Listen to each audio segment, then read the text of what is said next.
அப்புறம் பாருங்கள், இன்னொரு விஷயம் தெரிஞ்சுக்கலாம்.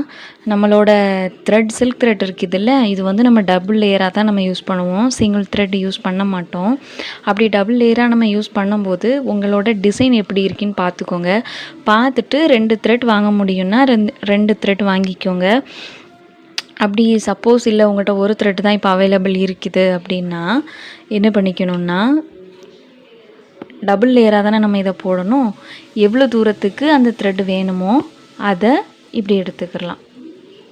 ஒரே த்ரெட் தான், இப்போ ஒரு சிங்கிள் த்ரெட்டில் தான் நான் காட்டுறேன். இப்படி எடுத்துட்டு இதை லாஸ்ட்டில் எண்ணாட் போட வேண்டாம். எண்ணாட் போடாமல் ஸ்டார்ட் பண்ணுவோம்ல, கீழே இருந்த த்ரெட் மாட்டி இதையே வெளியே எடுத்து பேக் செயின் போட்டு ஸ்டார்ட் பண்ணிக்கிடலாம். எண்ணாட் போடணுன்ட்டு அவசியம் இல்லை. புரியுதா உங்களுக்கு? கீழே இருந்து இந்த த்ரெட்டை மட்டுமே இப்படி பிடிச்சிட்டு மேலே குத்தி வெளியே எடுத்துடலாம். நாட் போட தேவையில்லை. அப்புறம் பாருங்கள், இன்னொரு விஷயம் தெரிஞ்சுக்கலாம்.